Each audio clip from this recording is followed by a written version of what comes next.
Mesdames et messieurs, vous regardez HK6 Télévision. Bienvenue dans ce tout nouveau numéro de Littératura. Le livre constitue notre cheval de bataille. Nous avons le plaisir de recevoir Tegra Kassong-Diav Mateboué, écrivaine connue sur la ville de Lubumbashi par rapport à ses publications qui, dans la plupart des cas, impactent la société. Tegra, bonjour et bienvenue. Bonjour Christian, merci. C'est un grand plaisir de te revoir après plusieurs années, on ne sait pas, de maquis ou de quoi. Premièrement, le plaisir est partagé. Deuxièmement, bon, c'était un moment de repos aussi. Mais sinon, on est là. Un moment d'inspiration sur un autre chantier littéraire? Pas forcément, mais un temps, on s'est dit, on prend une pause et puis on retourne dans notre monde après. Alors ici, il faut préciser que votre première apparition, l'apparition de votre premier ouvrage, c'est L'enfant et l'école. C'est le livre qui a fait la pluie et les beaux temps à travers la ville de Lubumbashi et un peu partout. C'est quoi l'état des lieux de la consommation de cette première expérience? Il faut préciser que juste après, vous vous êtes lancé également dans d'autres chantiers littéraires.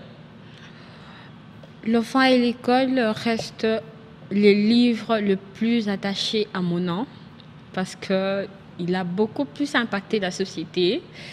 Je ne sais pas le pourquoi, peut-être parce que j'étais une enfant, c'était une enfant qui avait écrit un livre. C'est un livre qui a vraiment changé mon nom, qui a changé ma situation, qui a changé mon parcours, qui a changé ma vie en gros. Et ça continue de faire parler de lui. Au fait, le livre, il est là, il reste là, malgré que la petite Tegra n'est plus la petite, elle est une femme. Elle est une femme. Elle est encore en bleu. Elle est une femme, bien sûr. Elle est une femme aujourd'hui. Mais le livre reste quand même l'enfant et l'école. Ça continue à impacter la société, ça continue à être consommé. Alors après Enfants et école, vous pouvez dire à nos téléspectateurs les autres publications qui ont suivi. Oui, bien sûr, il y a eu Ici on écoutait les enfants, un livre que j'ai fait avec les enfants, les élèves de l'école française. D'ailleurs, c'est la plus récente des publications. Il y a aussi un livre, une biographie avec un politicien dont je m'abstiens de citer les noms parce que le livre n'est pas encore publié. Ça sera l'exclusivité dans nos prochaines productions. Oui, exactement. Il y a aussi la jeunesse face aux prouesses technologiques. Voici les livres qui sont venus après que j'ai accouché, après l'enfant et l'école. Mais malgré ça, l'enfant et l'école restent au top. Ah oui, donc suffisamment consommé au sein de la société. Oui, l'enfant et l'école restent au top. Et pour moi, c'est une bonne et très merveilleuse chose en tant qu'artiste, en sachant que malgré les années, le livre est toujours là, il est toujours consommé, il est toujours apprécié par la société. Tegra, dites-nous, pourquoi vous écrivez? Je l'ai dit toujours, j'écris dans le seul but d'impacter la société, de transformer le mal en bien. Chaque personne a son objectif dans ses écrits, parce que là on parle de la littérature, pour ne pas parler d'autres arts. Chaque personne a son objectif. Par exemple, quelqu'un peut écrire sur l'amour, parce qu'il aime l'amour, il vit l'amour, tout et tout. Mais moi, au fait, déjà le premier livre, c'était un livre. J'étais enfant et j'ai parlé de l'enfant. J'étais à l'école et j'ai parlé de l'école. Donc, j'écris... Maintenant, vous êtes adulte. Nous devons nous attendre à un ouvrage maintenant, je suis pour adulte. cette catégorie de tranche d'âge. Maintenant, je suis adulte. Je me suis beaucoup plus focalisée sur le biographie. J'essaie de faire les livres biographiques avec de personnalités publiques. Quand tu veux qu'on puisse parler de toi, telle personne, je veux que tu puisses écrire un livre sur moi. Là, j'écris un livre, je fais une biographie. C'est ce que je fais maintenant. Mais car cela ne tienne, je continue à parler toujours de respect de droits de l'enfant et de la jeune fille, parce que les livres que j'ai écrits récemment avec les enfants avec le français, ça parle de droits de l'enfant, toujours de droits de l'enfant. On sent que vous êtes attaché à l'enfance. Oui, je reste toujours attachée et c'est quelque chose qui m'a valorisée, qui m'a fait sortir de nulle part vers le monde. J'ai parlé de l'enfant, moi je parlais en tant qu'enfant, ne sachant pas qu'un jour ce que j'écrivais va impacter le monde jusqu'à présent ou voire même dans l'avenir. J'ai écrit, j'ai impacté ça et ça reste quelque chose de très merveilleux que j'apprécie d'ailleurs et que je remercie la population congolaise qui continue à consommer cet ouvrage malgré les années, malgré que l'enfant n'est plus enfant, l'enfant a grandi, mais il continue quand même à consommer l'ouvrage. Et mes autres livres restent dans l'obscurité de l'enfant et l'école. Alors, dites-nous, Tégra, est-ce qu'il t'arrive de rencontrer de difficultés en tant qu'écrivaine de la conception jusqu'à pratiquement la publication de tes œuvres? Bien sûr, déjà l'écriture demande une concentration. Chacun écrit selon ses intentions. Parce qu'il y a des livres qui divertissent, il y a des livres qui instruisent, il y a des livres qui sont qui révoltent. Oui, qui révoltent. Et moi, mes livres sont littéralement des livres révoltants. Où j'exige, j'oblige, je dis, je veux que la société, je veux que le gouvernement respecte le droit de l'enfant. Je veux que le gouvernement fasse ça pour les enfants de la rue, les enfants qui sont dans la souffrance, les orphelins ou les enfants qui n'étudient pas, les enfants qui sont dans l'incapacité de se prendre en charge eux-mêmes.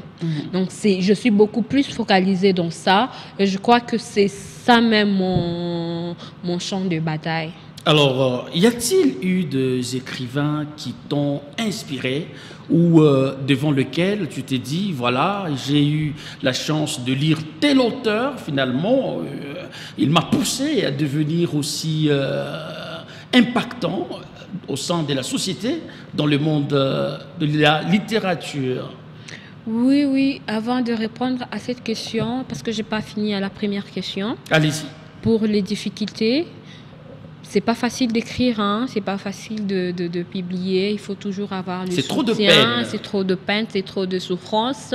Il faut être motivé, il faut être courageuse, il faut être battante, il faut être bosseuse, sinon ça ne passe pas. Sinon ça ne passe pas, il faut être encouragé, il faut être encadré, il faut avoir deux gens derrière nous qui nous orientent, qui nous encadrent, parce que déjà la littérature c'est un domaine beaucoup plus attaché aux intellectuels.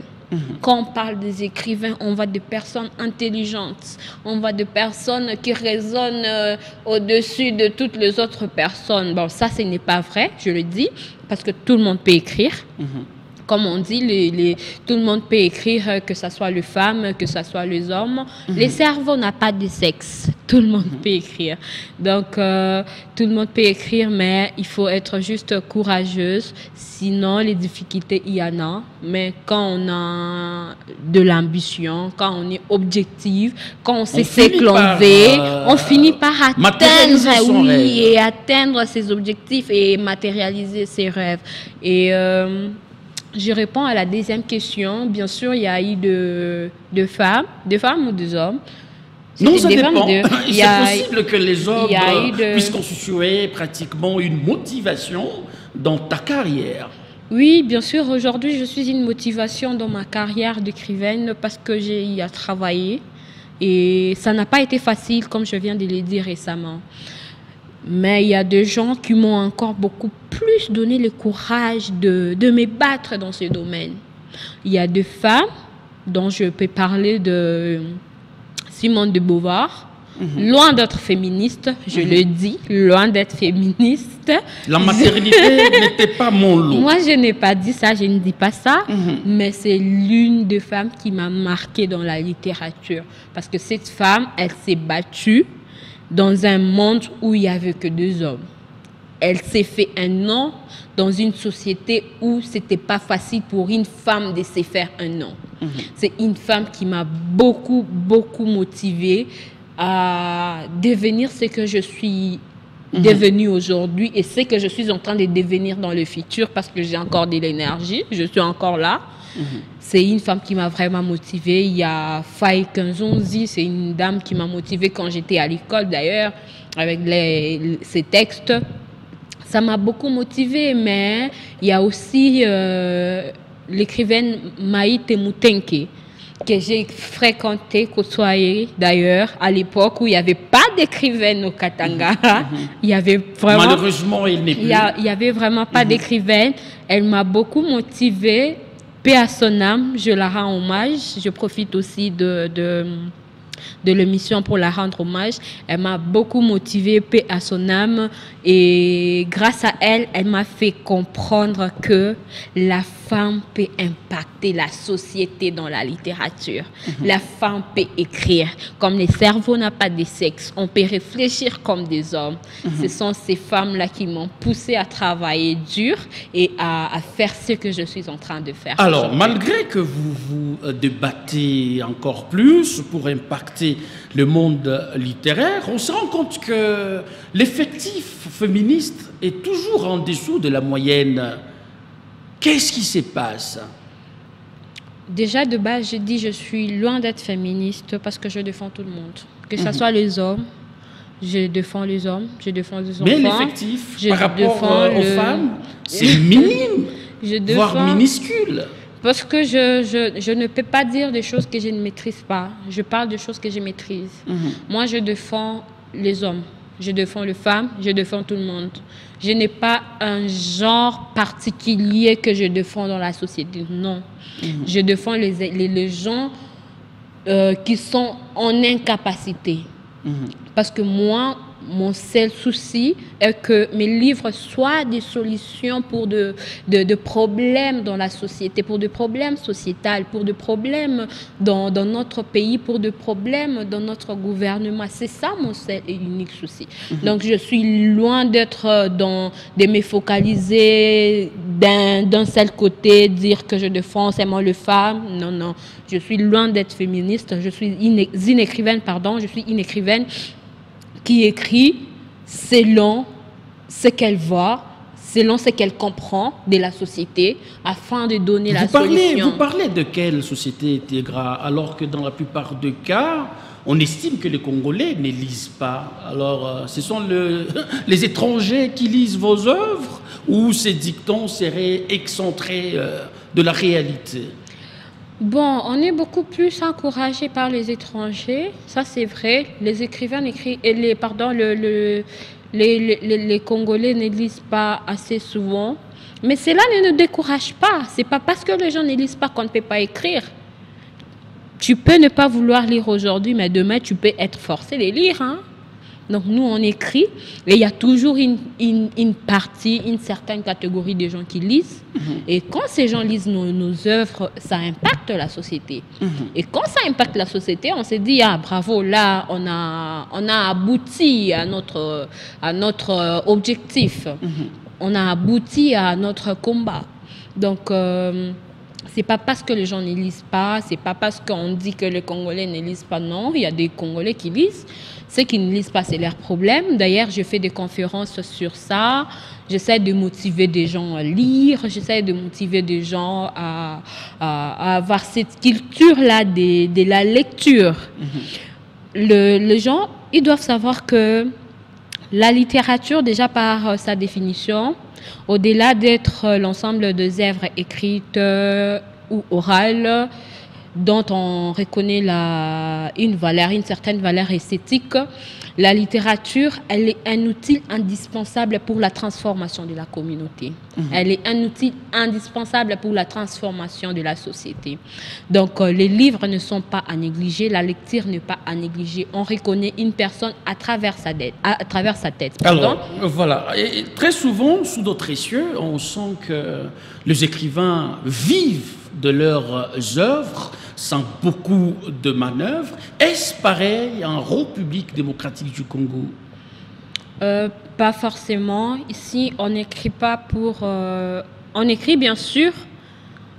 On s'est dit que ça peut aller, ça peut marcher, on peut gagner de l'argent, mais c'est pas vraiment... Certain. On écrit par passion. On n'écrit pas pour vivre de l'écriture. On écrit parce qu'on veut écrire, parce qu'on veut qu'on puisse nous lire. Oui, mais la passion rime avec les moyens, Tégra. Oui, la passion rime avec le moyen. D'ailleurs, beaucoup de jeunes sont dans des difficultés aujourd'hui parce qu'ils n'arrivent pas à se produire ou à avoir des gens qui peuvent leur produire. Ils n'arrivent pas, ils ont des manuscrits, ils ont les talents. Plusieurs d'ailleurs, j'en ai reçu plusieurs, mais disons, mais Christian, nous avons des manuscrits, je ne sais pas comment tu peux nous orienter pour avoir des financements à gauche ou à droite. Par là, j'ai fini par comprendre qu'il y a un sérieux problème. Exactement. Pourtant, de talentueux sont là. Exactement, il n'y a pas de financement. D'ailleurs, je profite pour lancer un cri d'alarme au gouvernement. La culture, c'est pas seulement la musique, c'est pas seulement...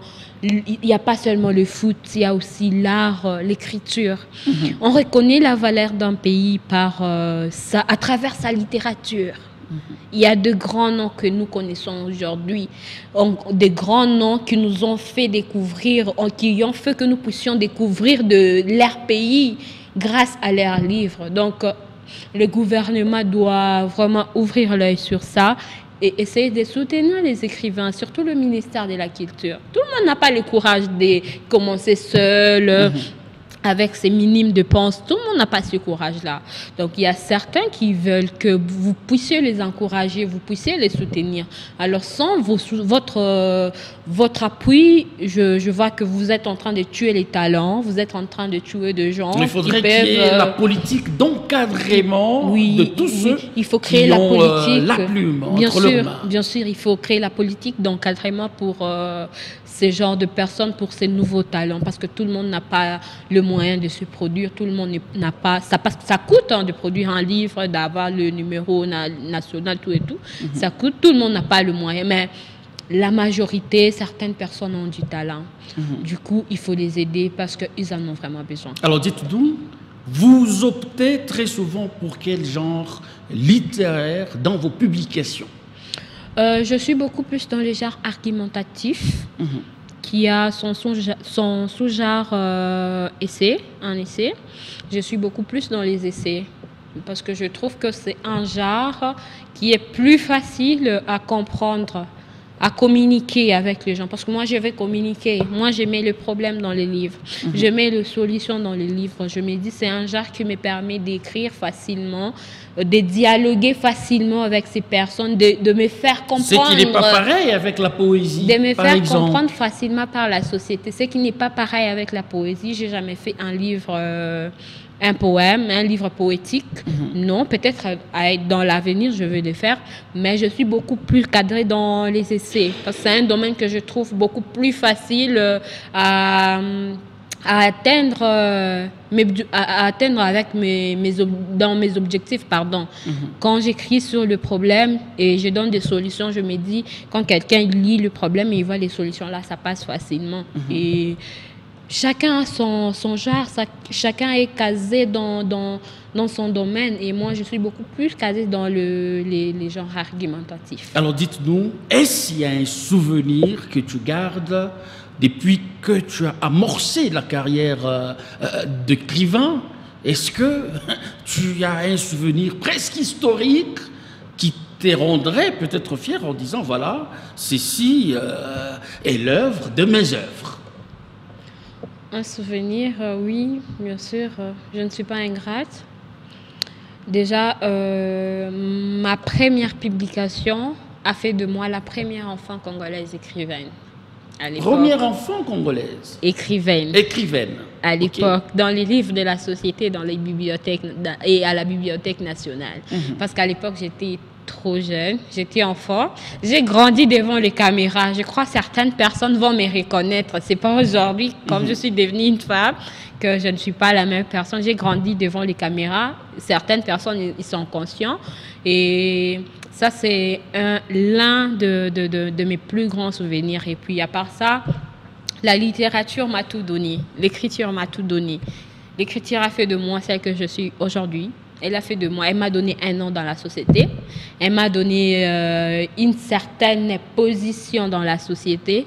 Donc, quand on parle de Tegrayav, on voit quelqu'un. Quand on parle de Tegrayav, on voit l'une des rares femmes écrivaines qui est en train de se battre dans la société pour impacter ou pour donner des solutions à des problèmes. Et vous êtes extrêmement fière d'être écrivaine de nos jours. Je suis très fière. Un rêve accompli.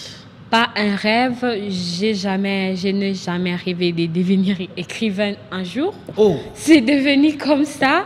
D'ailleurs, donc c'est un accident de parcours. Un accident de parcours parce que, au fait, quand j'ai écrit, j'étais enfant, je ne savais même pas que c'était ça. Un jour, mes écrits deviendront des livres, tout et tout. Et puis après, c'est devenu des livres. Et puis, j'ai rencontré des bonnes personnes qui m'ont encadré et qui m'ont donné goût à la littérature, à l'écriture. Et je me suis dit, ah bon, donc je suis écrivaine. Je me suis donné, on m'a donné cette casquette d'écrivaine reconnue dans la société des écrivains et critiques. Alors ici, il faut dire, vous n'êtes pas seulement écrivaine, vous vous démarquez également en animant des conférences, régulièrement d'ailleurs, notamment à une thématique accrochante, la puissance de livres dans le parcours des vies, la littérature comme outil de reconstruction identitaire. Comment parvenez-vous à relier les domaines littéraires et les conférences que vous animez dans la plupart des cas? Ok, les conférences sont venues après, la littérature après, mes livres, tout et tout. Je me suis dit, pourquoi ne pas commencer à organiser? Je n'organise pas seulement des conférences, je fais aussi des ateliers. De formation en écriture. Je me suis dit, pourquoi ne pas commencer à organiser des conférences pour donner aux gens cette envie-là de lire, pour donner aux gens, montrer aux gens l'importance de la lecture, l'avantage d'être un bon lecteur, de lire à tout moment, parce que les livres, au-delà d'être des œuvres, des chefs-d'œuvre, ce sont des outils qui instruisent, qui nous détendent, qui nous éduquent, qui nous transforment, qui transforment notre personnalité. Parce qu'on reconnaît aussi la valeur d'une personne à travers sa tête. Donc, quand on parle avec une personne, on sent que cette personne, c'est une personne instruite et une personne ouverte d'esprit. Et grâce à ça, je me suis dit, grâce à ma carrière d'écrivaine, je me suis dit, pourquoi ne pas commencer à organiser des conférences à tout moment pour essayer d'inviter beaucoup plus de gens vous allez animer à devenir, bientôt une conférence à laquelle la crème intellectuelle sera associée. Oui, bien sûr, bien sûr. Alors, de quoi il sera question? Ma conférence, je crois que vous avez parlé du thème. J'essaie de parler de puissance des livres dans le parcours de la vie et de la littérature comme un outil de reconstruction identitaire. Reconstruction identitaire, non pas seulement que tu es congolais, que tu deviennes tu obtiennes une autre nationalité, ou que tu deviennes burundais, non. L'identitaire, c'est de l'ignorance à la connaissance. Voilà. Donc, tu peux quitter de l'ignorance à la connaissance grâce au livre. Raison pour laquelle j'ai choisi le thème. Et c'est pour quand déjà? Nous sommes en train de chuter. Oui, c'est pour ce 3 août, déjà. C'est pour ce 3 août. que... Tous les écrivains sont appelés à rehausser de leur présence. Bien sûr. Les professeurs d'université. Bien sûr, tout le monde est invité. Surtout que la connaissance est continuelle. Elle n'est pas fermée. Elle n'est pas fermée, elle est continuelle. Tout le monde est invité. La porte, elle est grandement ouverte à toutes les personnes qui aimeraient bien venir. Voilà, ou autrement, ils peuvent passer par mon canal. Bien pour sûr. D'autres précisions. Bien sûr. Degra Kassongiav Mateboué, merci d'être venu sur ce plateau de Littératura pour nous parler un peu de ton parcours élogieux, un parcours inspirant, et nous vous souhaitons bon vent pour les prochaines aventures littéraires. C'est moi qui vous remercie. Merci beaucoup et toutes les bonnes choses. Merci réciproquement. Merci à vous qui nous avez suivis à travers le monde. Nous vous retrouvons très prochainement avec la même détermination. D'ici là, portez-vous bien et à très vite.